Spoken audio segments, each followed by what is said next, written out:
एक बार की बात है, श्री कृष्ण और अर्जुन कहीं जा रहे थे।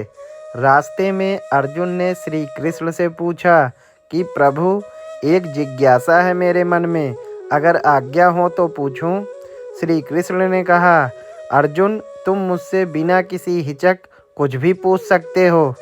तब अर्जुन ने कहा कि मुझे आज तक यह बात समझ नहीं आई कि दान तो मैं भी बहुत करता हूँ, परंतु सभी लोग कर्ण को ही सबसे बड़ा दानी क्यों कहते हैं। यह प्रश्न सुन श्री कृष्ण मुस्कुराए और बोले कि आज मैं तुम्हारी यह जिज्ञासा अवश्य शांत करूँगा। श्री कृष्ण ने पास में ही स्थित दो पहाड़ियों को सोने का बना दिया। इसके बाद वह अर्जुन से बोले कि हे अर्जुन, इन दोनों सोने की पहाड़ियों को तुम आसपास के गांव वालों में बांट दो। अर्जुन प्रभु से आज्ञा लेकर तुरंत ही यह काम करने के लिए चल दिया। उसने सभी गांव वालों को बुलाया, उनसे कहा कि वह लोग पंक्ति बना लें। अब मैं आपको सोना बांटूंगा, और सोना बांटना शुरू कर दिया।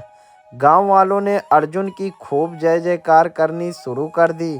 अर्जुन सोना पहाड़ी में से तोड़ते गए और गांव वालों को देते गए। लगातार 2 दिन और 2 रातों तक अर्जुन सोना बांटते रहे। उनमें अब तक अहंकार आ चुका था।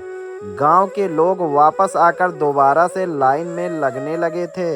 इतने समय पश्चात अर्जुन काफी थक चुके थे। जिन सोने की पहाड़ियों से अर्जुन सोना तोड़ रहे थे, उन दोनों पहाड़ियों के आकार में जरा भी कमी नहीं आई थी।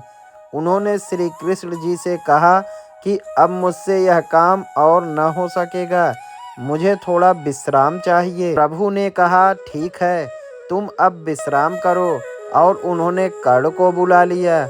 उन्होंने कर्ण से कहा कि इन दोनों पहाड़ियों का सोना इन गांव वालों में बांट दो।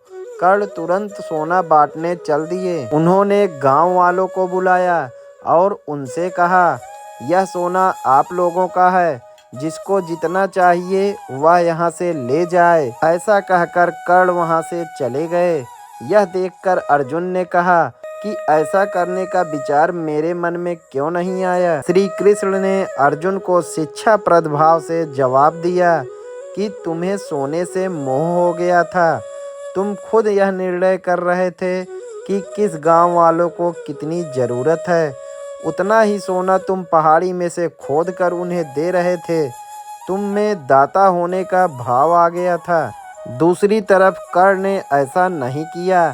वह सारा सोना गांव वालों को देकर वहां से चले गए। वह नहीं चाहते थे कि उनके सामने कोई उनकी जयकार करे या प्रशंसा करे।